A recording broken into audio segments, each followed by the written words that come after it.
Welcome to the show, everyone. My co-host today, Mr. Richard Nicoletti. I'm your host, Brooks Robinson, and this is Cortland Hooked, the podcast.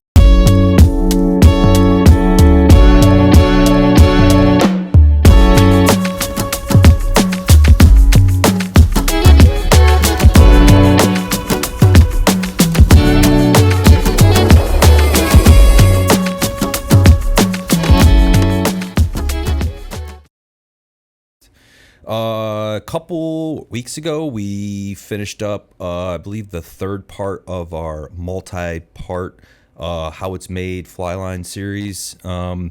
We decided to do, I think we're going to do, 5 parts in that series. There's a lot going on there.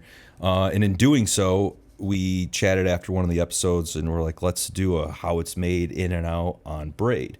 I don't think that we're going to do a multi-part series on Braid, but this is going to be kind of an all-in-one jam-packed of not really how it's made, not a just covering everything from like the start of when we receive the raw fiber in right through the braiding process, the after process, and everything. I think there's a few videos out there on YouTube of kind of how it's made and stuff. We obviously do things a little bit different than other manufacturers and vice versa. So I just wanted to go through start to finish of everything that we do at Cortland for braided line products, not just for conventional fishing. I mean, we have, I'd say probably 10 to a dozen different products that we sell that are built on those braiding machines, from, micron fly line backing, master braid, conventional solid braid, hollow core sport fishing braid.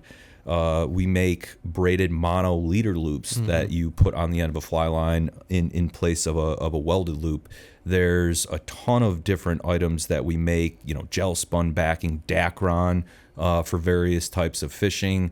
We do a bunch of industrial type products here. We've made, I think we used to make window blinds back in the day for a window company here locally. We did black Dacron for David Copperfield. Do we still doing that? Still do that? Got an order in the system right now. We've made braid for wind chimes, just bow fishing, like a lot of very cool industries that we've manufactured. Right, there's tons of braid for the medical industry, but I mean, medical, it's not as cool as making bow fishing line, wind chimes, David Copper. I mean, there's a lot of cool stuff that we get to do. So tons of different items that we braid internally here for tons of different types of fishing, both for fly and conventional. So like I said, an all-in-one kind of jam-packed show of ins and outs, how it's made for braid. If you guys are interested in the fly line ins and outs, how it's made for fly line, I think we're releasing part 2 of that part 4 or 5 part series coming up here pretty soon, and then we'll release the other ones probably like later this spring and through the summer. So I think we've done part 1 is released, and I think 2 is coming up here. By the time this one airs, part 2 will have already been sent out. So check that out. We've done tapers, densities, I think we did cores first, right? On lines. Densities was number 2. I think we're gonna do tapers and then like coatings, like different coatings and stuff like that. So even if you're not a fly angler, you enjoy the podcast, it's really well done. Richard helps me with that, and they're each, I think, about 45 minutes to an hour long, but very jam-packed with information, kind of a nerd out type situation of, if you're really into it, you'll enjoy it a lot. So anyways, the ins and outs, how it's made braid here at Cortland Line. So first and foremost, there's so many different types of fibers that you can braid with. Braid is not just braid, okay? Here's kind of a laundry list of some of the fibers that we use here at Cortland. One is Spectra. We utilize Spectra in the conventional solid braid, the hollow core braid, and a few other different types of industrial type products. So we have Spectra, we have Dacron, polyester, monofilament, and nylon. There's so many slight variations between, Dacron, polyester, mono, and nylon. All of those are utilized for specific types of products. So typically when we receive in those raw materials. They come on, and for those of you listening, you'll have to jump on YouTube and whatever to check this out, because I'm holding in my hand what's called a pern. That this is the way these fibers come into us. It's basically 16-inch long by 5-inch wide diameter cylinder, and the fibers are on these. So each one of the fibers that we purchase in, regardless of what type of fiber it is, there's varying sizes inside of that fiber called deniers. So there's multiple denier sizes for that type of fiber. Like for Spectra, there's a ton of different denier sizes. Same thing with Dacron, probably a little less offered in Dacron, and nylon and mono and polyester and whatnot. So the reason why you would have these different denier sizes is to build different sizes of braid, whether it's 5-pound super braid, 30-pound micron backing, 200-pound hollow core, whatever. So we order in a wide range of deniers in a wide range of fibers to build out whatever end product is that we're going to. So like I said, sometimes I'll refer to it as different size fibers or different size deniers. It's essentially the same thing. Denier is technically the correct term. So typically what happens is we'll purchase in the raw material, and it comes in on perns. The next process is, depending on what we're making, and the production team will get work orders for products that are either low in inventory at certain inventory levels or what have you. So what you would do is that pern, once it comes in, it would go to what we call the winding process. And we have a bunch of different winders, some dedicated to certain fibers, some dedicated to others, some you can cross over. So these winders, essentially, they take the fiber off of the perns that I was just describing, and they put it onto what's called a bobbin. So let me get a bobbin here. A bobbin is about 6 to 7 inches tall, maybe 2.5 inches wide in diameter. These bobbins, the machine will actually automatically wind the fiber on to the bobbin, perfectly back and forth, right? They don't stack up left or right. It's perfectly wound back and forth. Those bobbins will sit on a piece of the braider called a carrier. I have a carrier here. Like I said, check these out if you're just listening. I'm sure, Scotty, we can pop some of these up on Scotty Too Hottie engineers in here, by the way, as always. Scotty will pop a couple of these up on here if you can't see them on camera. So these bobbins, once wound and full, will sit on what's called a carrier. So I might refer to an 8 carrier braid, a 4 carrier braid, a 16 carrier braid. All that means is the carrier is what's traveling around the braider with the bobbin on it. That's essentially what it means. So you could call it an 8 bobbin braid. That's, no one says that, but that's what it is, right?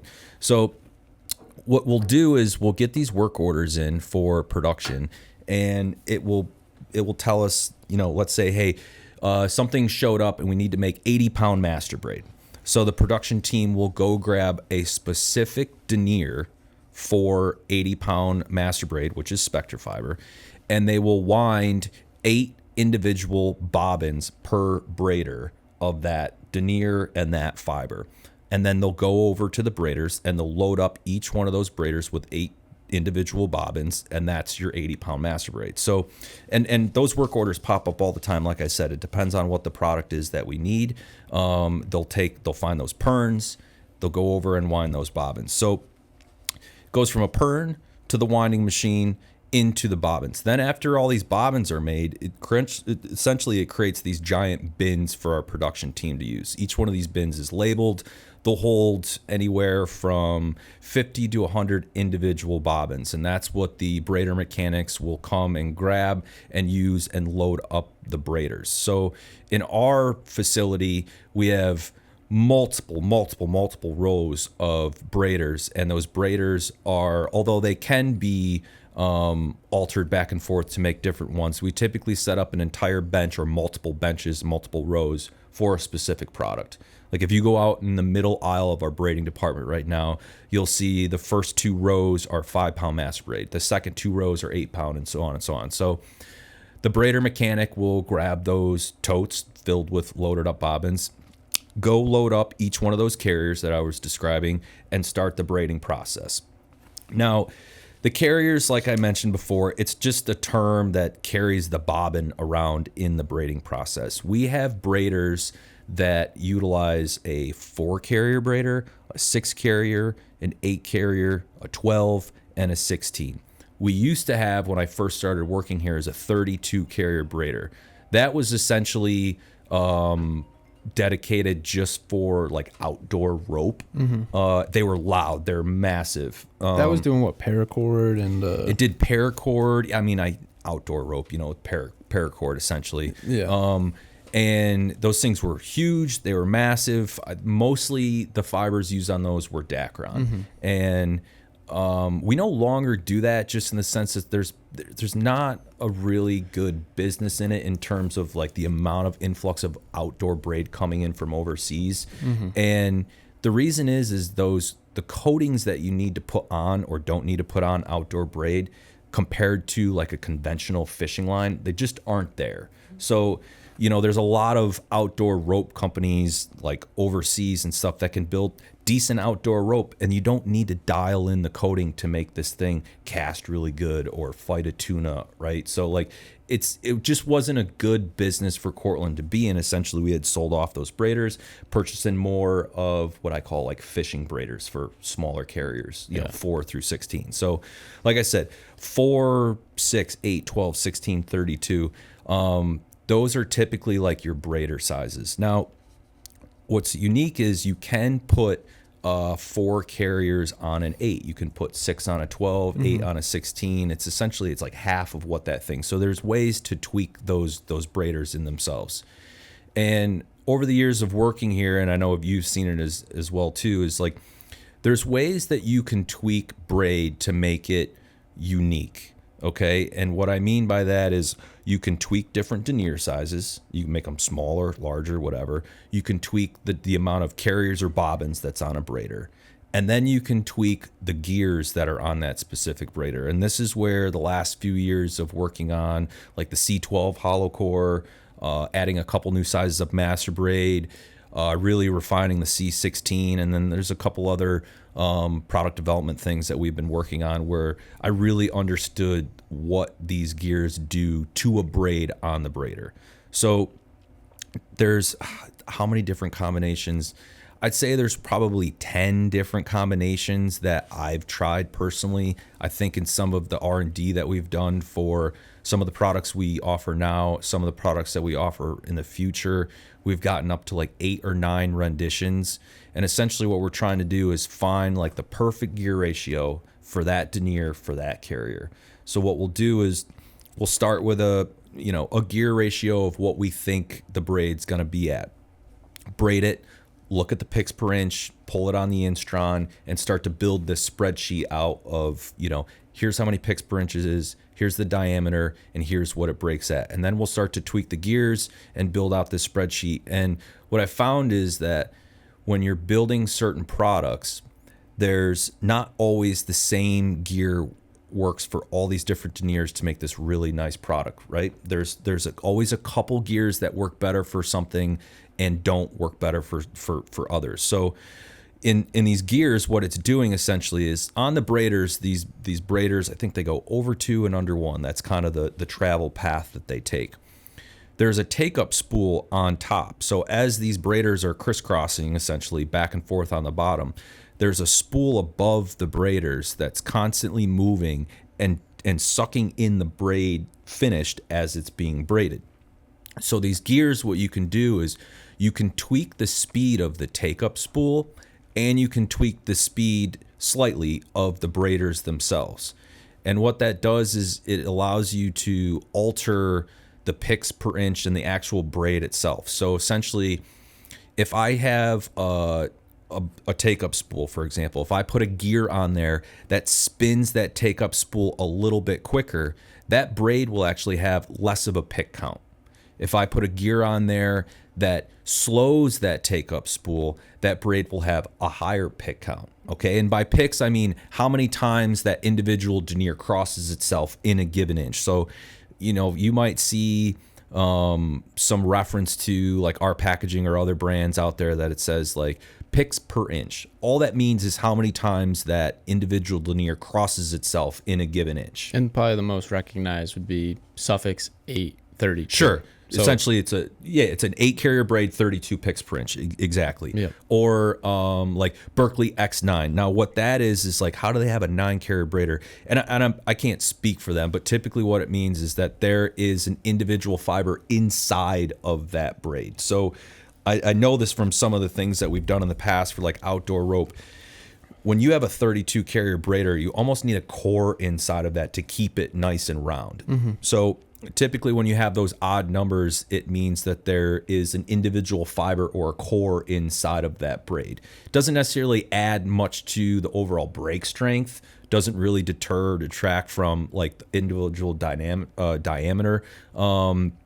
It's, a unique marketing thing. There probably are some benefits to do it. There probably are some downfalls to do it. It's something different, right? There's a ton of 8 carrier braids out there. So essentially, the picks per inch, like I said, it's how many times that individual denier crosses itself in a given inch. So what I found in doing a lot of the R&D on some of the stuff we'll introduce in the next year or so, and some of the hollow cores we've done, is that there's like a kind of a nice little wheelhouse of, and I know this from like the spreadsheets and the graphs that we built, that like 32 picks per inch is kind of like a nice common ground of like performance. You know what I mean? What I found is when you go much lower than that, the diameter and break strength starts to really change. You might say, well, like, why wouldn't you make like a 48 pick per inch? Well, when you go much higher than that, it starts to really change the diameter and break strength. And when you build out these spreadsheets for, let's say, like one specific pound test, like let's say I'm trying to make a 65 pound test braid, you'll start to see like the bell curve of where this thing needs to be. You're like, well, this break strength's really high over here, but it's 0.02 of an inch larger in diameter. Or the break strength's, not as good, but it's really low in diameter. So it's larger because there's more picks per inch. Which sure, correct. Which is like when you if you're just sitting at your desk and you're twisting line, as you twist the line over itself, it shortens. Sure, but it gets thicker and it builds up. Right. So 100%. So there's like this bell curve that when you start to build these graphs that you start to see, and you're able to kind of narrow down. You're like, all right, these 2 or 3 gear ratios with this denier for this pound test, like this is where this braid's got to be. Mm-hmm. And what I found is not all the time is 28 or 32 or 34 like perfect for every single size across the board. And we offer in Master Braid, for example, our solid conventional all-purpose braid, 5, 8, 10, 15, 20, I don't know how many, 14 different sizes, somewhere in there. What I found is not all gears, not all picks per inch across the board work for every single one of those products. So when you start to build this graph out, I found that some of these braids with certain deniers for certain pound tests, they are better with 26, 28 picks per inch. Some of them are better with 34 to 36. So I use just like 30 to 32 picks per inch as like kind of the baseline, because that's usually plus or minus on that side is like right where it needs to be. And that's where like people that fish Master Braid or are familiar with our braids, if they ever see that Opticon logo on our box, that's referring to an optimum construction for that specific size. Correct. So rather than doing just like the peanut butter spread approach across 5 through 50 or 65 or whatever, we're finding the perfect overall picks per inch. Yep. To make that braid perform the best. And in doing so, like Opticon, like what Richard was saying, it's not a straight spread across the board as picks per inch, and also the carriers are different. So you might find out like, oh, this is a 4 carrier braid across all sizes. This is an 8 carrier braid across all sizes, or whatever it is. Our Master Braid, and I'll use this as an example again, we utilize 4, 6, 8, and 12 carriers across the entire range of 5 through 200. And that's essentially what the Opticon technology or construction is referring to, is it's not a uniform pick per inch, and it's not a uniform carrier. What we've done in years of R&D is try to find the best range of carriers and the best range of picks per inch per pound test size from 5 through 200. Like if we did if we tried to make a 4 carrier 80 pound, it would be Very rough. it would be insane. Very rough. It would be almost it would Typically, your lower carriers are a little more coarse. Like, I'm not talking really rough, but Yeah. your 8 carriers are a little more smooth. Your 12, as you go up in carriers or bobbins, however you want to refer to it, the smoother it will get. but typically with the smaller the size, the less carriers, you have to have more picks per inch to get it to have a body. Sure. You know? And in doing that, like from a performance perspective, usually those coarser, rougher, not smooth braids, like they're way more abrasion resistant. Those individual fibers on a 4 carrier braid are larger than if you were trying to make that same pound test with an 8 carrier. And this is what screws a lot of people up is they're like, oh, my 8 carrier has got to be more abrasion resistant than You a would 4. think. You would think. But the overall strength of those larger diameters, deniers, is what, Deniers, correct. Yeah, is what's going to Correct. Each hold one up. of those 8 carrier deniers is smaller than the 4 carrier. So like when you And there's more surface area. when you break one or it rubs on something, like that's where things start to fall apart. Now I will say on an 8 carrier braid or 12 carrier braid, much smoother. Yep. Right. Quieter, better distance. So like depending on what you're going for, like are you a surf caster, right? Are you bottom fishing? Are you doing everything? Yeah. There might be a better braid for you than what you're currently using. Having listened to the show and understanding typically those lower carrier braids, a little more abrasion resistance, higher carrier braids, smoother, quieter, a little bit more distance. But there's, an abrasion factor in there. So it's a give and take. Depends on really what you're doing. There's Yeah. anglers out there that will utilize both for certain species or for certain techniques. Typically, yeah, if you're fishing around, big bodies of water where there's no structure and you're trying to maximize your distance, your casting, your overall coverage, and a higher, denier braid construction would make sense. For But sure. If you're inshore, you're fishing a lot of docks, you're fishing mangroves, you're fishing on bottom, you're finesse fishing. That's where having a more abrasive resistant 4 carrier would benefit you. Yeah. Do you want to give up a little bit of distance and a little bit of quietness for something that you know is going to be more durable, Yeah. right? And vice versa. So in some of the R&D that we've done here also, I found that once we've, built these braids and we get them out there for testing. Now, I don't do this as much anymore because we've kind of omitted some of these things, but those looser, lighter pick counts are less dense of a braid. And the higher the pick count, it's more dense. So what happens is like these less dense braids, I see a lot more wind knots in certain scenarios with a super light pick count on a braid. It might feel a little bit better. It might have a thinner diameter. There's a little bit of trade-off with the break strength in that, but definitely less dense, definitely a little bit more prone to wind knots. And what that means is, the less dense the braid, if you're throwing a heavy jig, the moment it hits the water or it's flying, you're allowing the braid to catch up to itself in Correct. the air. So the Correct. denser the braid, the more true it will stay in the air. Yep. It will resist catching up on itself, Correct. forming that loop. And Correct. Yeah. It's not, they call it a wind knot, but it should be, there is occasions where, you know what I'm trying to say? Some wind knots are definitely A wind, yes. Wind knots, but also like you use your air. Use your air. You don't check your bail. Not necessarily user error. It's just, it's part of what casting on spin gear bait casters like that's like if you don't like look down before you close your bail and like you let an inch of line out Yep. and it formed a loop, forget about it. for sure. So just to be clear, yeah, those lighter pick counts, looser pick counts, less dense versus a higher pick count, more dense. There is some performance factors in there that can lead to some issues depending on what it is that you're throwing on your spin gear setup or whatever. So just kind of an overview of like how all those things work, how those things jive together. Like I said, that kind of 28 to 32 wheelhouse on picks per inch, like that seems to be kind of the sweet spot. So that's kind of some of like the solid braid aspect of it. But we also produce 2 different products in hollow core, the C12, which is a 12 carrier hollow core, and a C16, which is a 16 carrier hollow core. Picks per inch on that, you might think, well, you're not casting as much, which isn't true. There's a lot of guys that throw hollow core on top water spin gear, especially here in the Northeast, other parts of the world as well.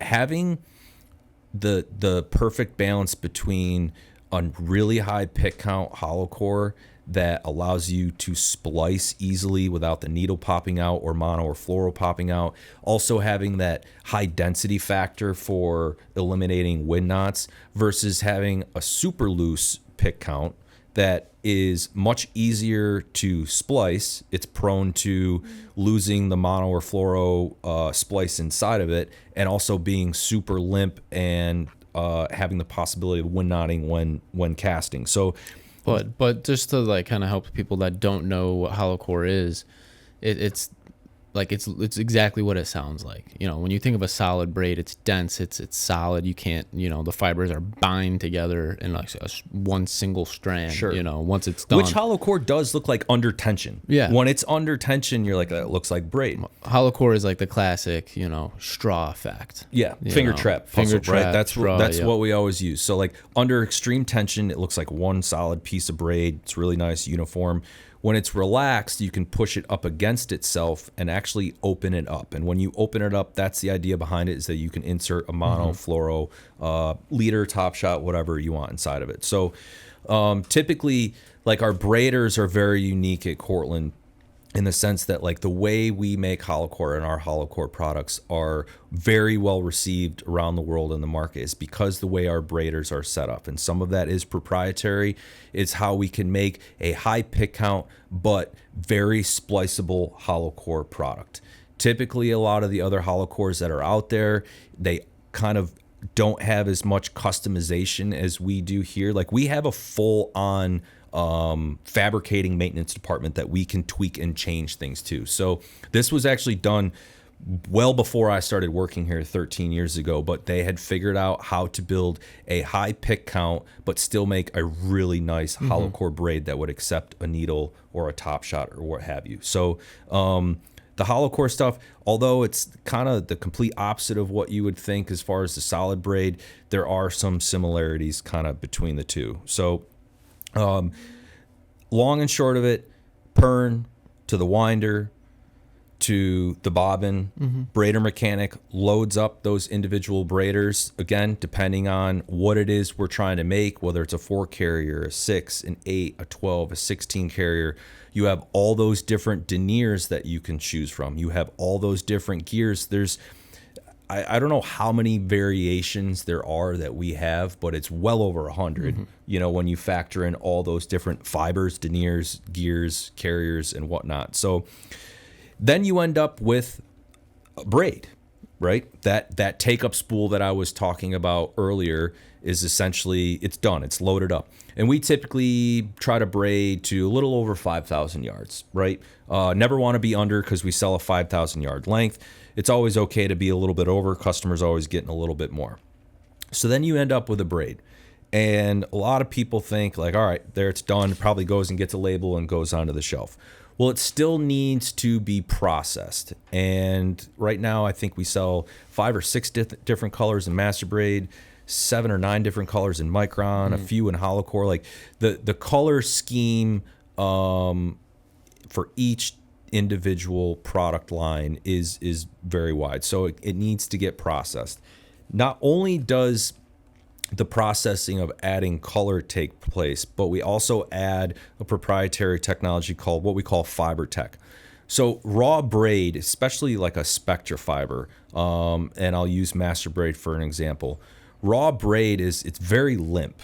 Okay, it needs some body. It needs not somebody. It needs some body. It's like all right. floss. It's very limp. It needs a little structure. It needs some stiffness to it. Not too much where it comes off your spinning reel like wire, but it needs something there. So what we've been able to do is combine that body or structure in the coating and incorporate that with the dye and put those two things on a braid at the same time. So super braids like Spectra, there's other super braids out there. I think they're considered super braids like Vectran, Dyneema, and there's a few other ones. Those products, those fibers, I should say, they really don't soak in dye. Okay, like Dacron will soak in dye. Spectra and other super braids, those products are made to build, bulletproof vests and like military grade, helmets and whatnot. They're not made to soak in a product or dye. So it's essentially They chemically cannot. yeah, they don't. It's not going to happen. So this is where I feel like we have a unique way of dyeing braid and applying color to it, where it retains its color and does not want to bleed, does not lose its color over time. Okay, we just have a unique way of doing it, a proprietary way of doing it. And for those of you listening that have fished braid your whole life, you've probably fished braid where you're like, color's shot or it's bleeding or you see it fade over time. What I will say is that's Quick time. yes, that is normal. That is like a normal process. However, we try to pride ourselves in on letting that one not happen. Yeah. I'm not going to say it's never going to happen, but we want our braid to retain its body, its color, and its coating for as long as possible in the lifespan of that braid. Yeah, the lifespan. That's the ultimate goal there. So again, we found a way to incorporate the coating and the dye together to adhere to a product that does not want to accept it in terms of soaking it in. It's essentially, for lack of a better term, it's a glue that we apply. All right, we just have a badass fancy glue here at Cortland. Pretty much. Now there's other products that will soak in dye. Dacron, polyesters, mono will. Mono is actually it's a pretty cool process that which we build braided mono loops and braided mono in general.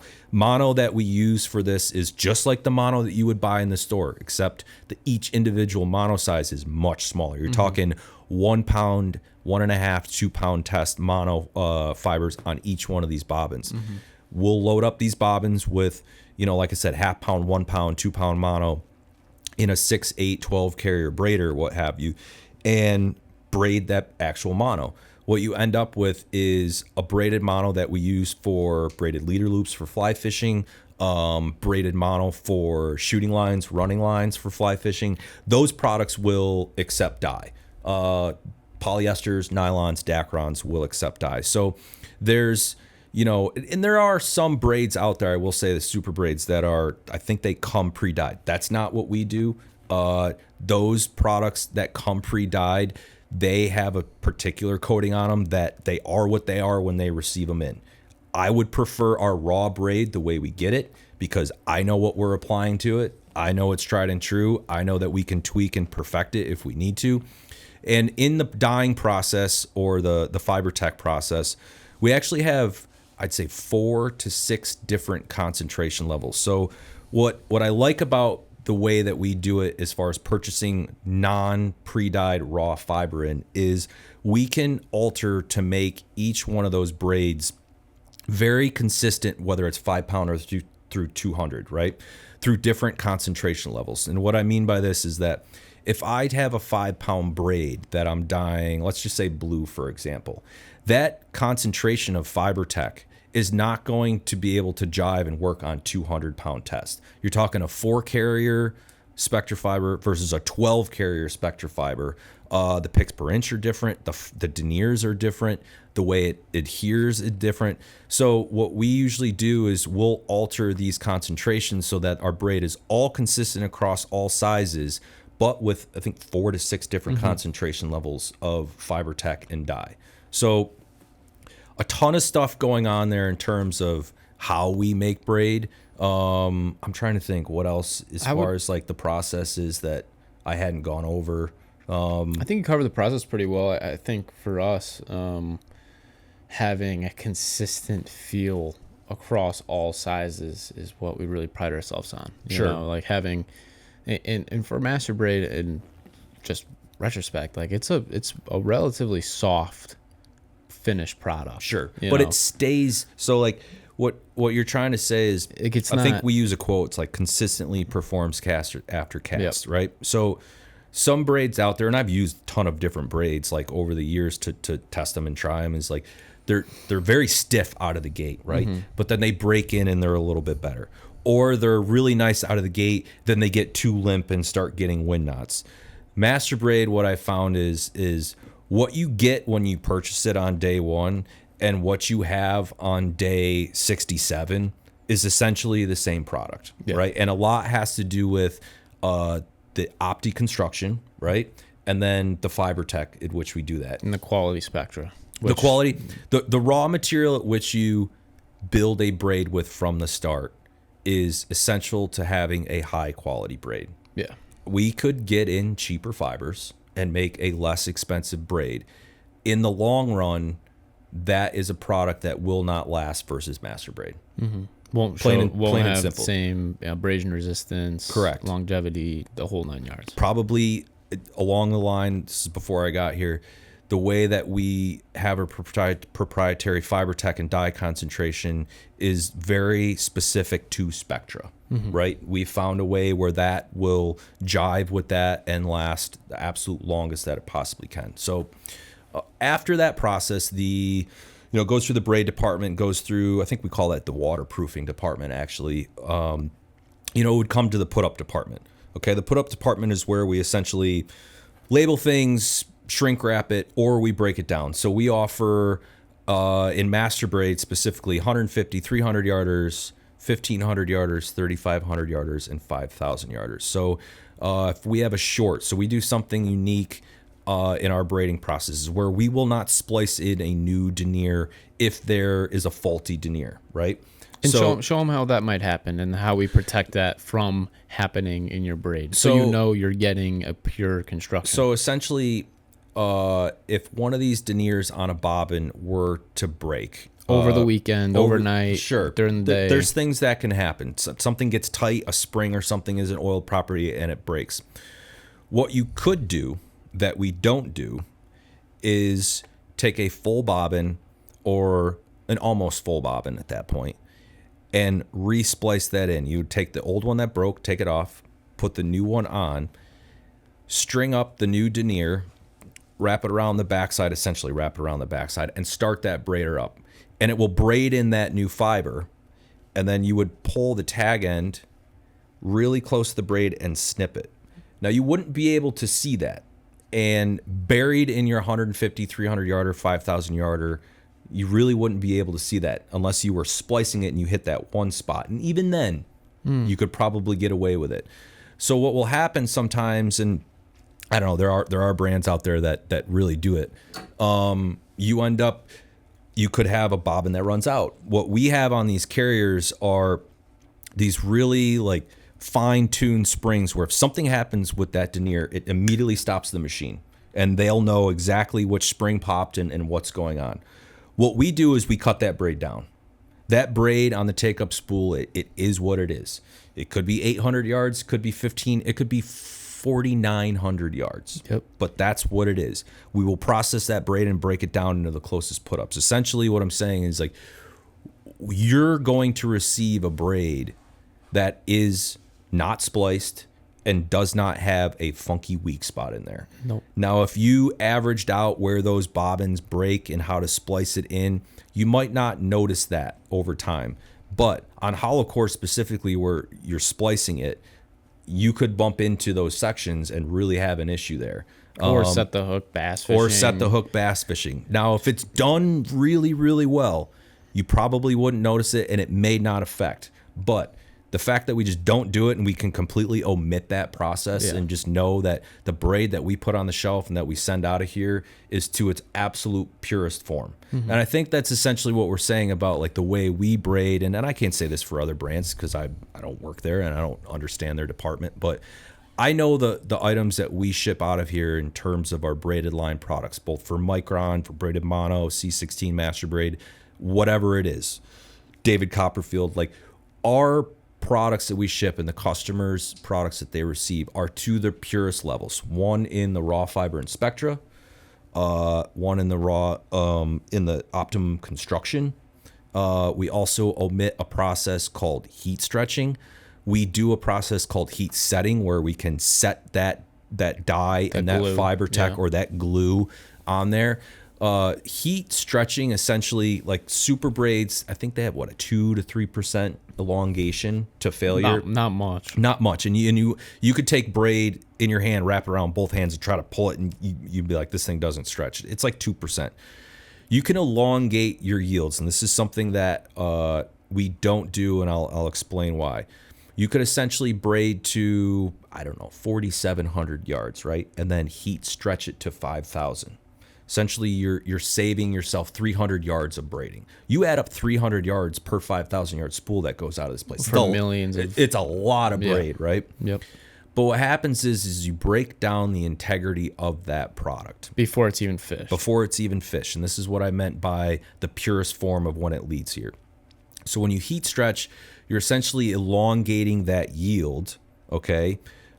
Saving yourself a shitload of fiber, a shitload of money. But that braid, when it leaves there, like it never has any give after that. It looks good. It looks fine. You'll never notice it.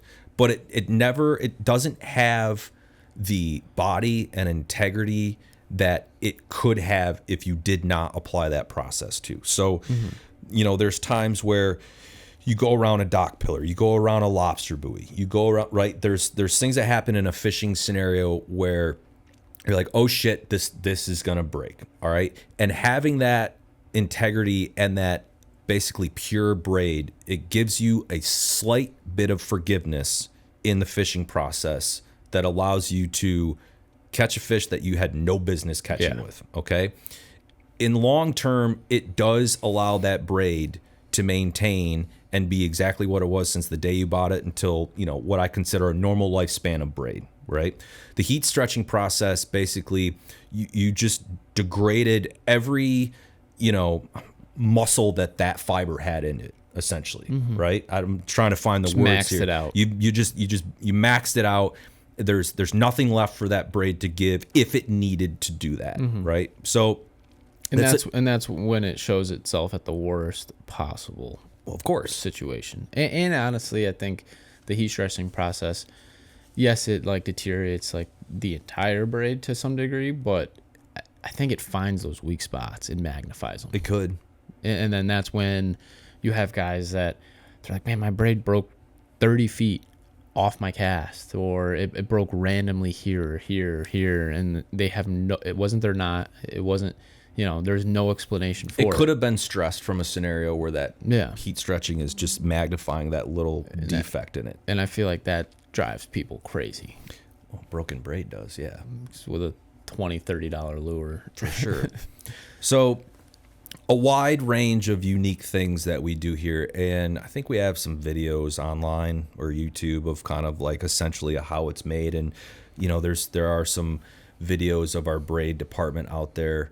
I like the way that we braid, just in the sense that, as a sales rep, and I know Richard, you're a sales rep too, is like when we have products that leave here, I know I don't have to worry about them. Never. I know they're going to get the absolute shit kicked out of them, and I know that people that have never tried our braid are going to buy more. I have dealers that say, I got people coming in and asking for this now. You know what I mean? Like, you will never find, and I keep using Master Braid for example, and this was more of a conventional fishing geared podcast because like I said, we did the multi-part and the fly stuff, but like, I will never tell you that Master Braid is going to be the thinnest, slickest, quietest braid in your guides, but I will tell you that is a braid that you can absolutely beat the shit out of day in and day out and never have to worry about it for like years. Yeah. Not like a season. If not like a weekend. If you're just a weekend warrior, like that braid is gonna last you a long time. Probably until you tie enough liters where you have to buy more because you've just been cutting it back for so long. Yeah, and I will tell you, as far as the hollow core that we produce, is you will never find a better, higher quality performing hollow core in the world. Yeah, and I just think overall the braid department, I mean, it's just so fluid in terms of having so many different products going at the same time in different stages. Like, there's never a moment of rest in the braid department where they're like, oh, all the braiders are up. Let's just sit here for a couple days. Typically, yeah. There's always something getting winded, loaded, oiled, clean. You know, that's another thing that I think swapped. they do really well in the braid department is like these braiders, like they're mechanical, right? These aren't computerized braiders. They need oil. There's springs and pulleys and stuff like that. Like our braider mechanics, and they're slow. do an absolute yeah. I mean, like I don't think people at home understand that a bulk spool of our 8 and 10 pound can take through the start to finish a little over 2 weeks. Yeah, it's crazy. yeah. So that process, I think we call it slower braiding. Like there's high speed braiders out there. There are pluses and minuses of doing that, and there's some products out there that I think could benefit from a high speed braider that aren't necessarily fishing related. You know what I mean? But the way at which we braid and the way that our mechanics are meticulous in the oiling process, all of these little eyelets here on the carriers, like you have one little burr in there, it's going to completely destroy an entire spool of braid. Now, if you catch that with your eye, great. But there are times where you might not go back down that aisle and that thing is shot. You know what I mean? So burr, it could be dust. A tight pick. I mean, it could be a tight pick. I mean, and you could see it right away. And I feel like our braid department's trained to identify and admit those spools before it makes it onto the customer's reel. I mean, there's like 4 layers of protection to make sure that the braid that you're receiving is to our highest standard. And I think, what is it, 2025? Like I've been a sales rep maybe for 7. I think you've been for 4 or 5, right? I could count on one hand something that has come back to me where I may say that, yeah, that's a defect. I mean, and you're talking millions of yards, millions of yards. I mean, I've been looking over customer service for since before you were a sales rep. Before I was a rep, and I cannot think of like a legitimate warranty where I'm like, yup. There's always a factor of, hey, this happened. It could have been this. I just wanted to let you guys know. The dust getting thrown into the braid like doesn't look good. You know, if that happens, it looks like there was a splice there. Sure. But you got to think. I'm talking breakage though. I'm talking about like visual. Like if you look at you look at a spool and like you can see like a thick spot. It's probably just dust. Yeah. That got thrown in. It's not messing with the integrity. We'll still take care of it. Like if you find you have dust or like little bumps, like we'll take care of you. We're not going to say, oh no, it's full integrity, it's fine. Like we'll make it right. But it is the nice thing about actually selling the braid that you make behind the other side of this wall is you can address things very quickly. Yeah, you run out there, you look at the shelf, you see if there's any other spools, that were, and sometimes it's literally just one braider. Yep. That might have like that dust issue. Yep. One braider. I mean, like you see the dust that builds up in your house. Imagine how big is that room? 1,000 square feet? Bigger than that. Yeah, like that. Way bigger than that. And you're talking oil, dust, like all that stuff comes into effect. So, I mean, there's always chances it could happen, but I mean, it's pretty slim that we were not able to catch it before it gets on your reel. And I mean, that's like you said, the best part of understanding and working here is you know exactly what's going on. For sure. If like something I said, is wrong. I would count on a single hand the times I was like, all right, we'll get you a new spool out. And that just from our braider mechanics doing a very nice job. The waterproofing department, the put-up department, when they break spools down, our picking and packing team, when they pick the actual order, like having an actual, human here looking at the product, putting it in the box and making sure like that's the last line of inspection. Like, yep, it's good to go. You know what I mean? As opposed to a third-party warehouse that they just see a number. I mean, warranty issues, like I said, single hand. I mean, I'm very proud of the guys that work here every day, and they do a fantastic job.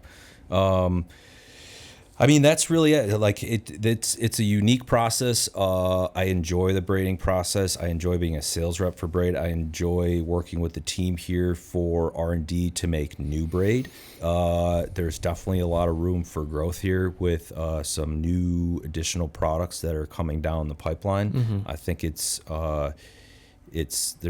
some tweaks and changes we can make to make a couple things a little bit better. So overall, I'm just like super thrilled with the team here and everything that they do in the braided the braided fishing line department. And if you're local, or you're driving up to fish, Cayuga, the St. Lawrence, Salmon River, and you want to see it yourself, Yeah. come stop by. Yeah, there's a lot of guys that do swing in here that are on their way up to the St. Lawrence, Oneida Lake Ontario. A lot of freshwater bass guys. Some people that come from Canada that go to the coast that swing in here. And I've yet to see a person that has come in here and said, "Hey, I heard you guys could like show me around real quick." I've yet to see that person leave and just be like, wasn't really what I thought it was. I thought it'd be cooler. Never has that ever. And Scott gives a lot of tours here. He's up front.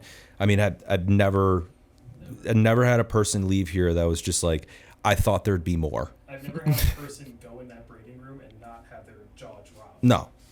So if you're into it and you're curious about what we have going on like here, mechanics. yeah, it is a very cool process. Just shoot us a quick note of when you think you're going to come through, and we'll, there's probably 5 or 6 of us here that could definitely help you out and show you around the place for 5, 10, 15 minutes, however long you got. So, Ricky, thank you for joining me today. That was great. Scotty, thanks for being behind the camera. Join us on our next podcast. I think we'll have probably part 3 of the Fly Line series, how it's made, out next. Yep. I think we're going to have part 2 dropping here by the time this one airs. Listen to all of our podcasts on Apple Podcasts, Spotify, YouTube. We have clips on Facebook and Instagram. If you guys are interested in something that maybe we haven't covered in the past in podcasts, that you're dead set on making a really good podcast on, if you got an idea of what that is, you're like, hey, you guys haven't covered this, and I'm really curious. I think other people will be. Just shoot us a note, info@cortlandline.com. There's a whole team of guys here that get that email. You can DM us on Instagram and Facebook, whatever you guys got. Thanks for listening, everybody. This is Cortland Hooked, the podcast.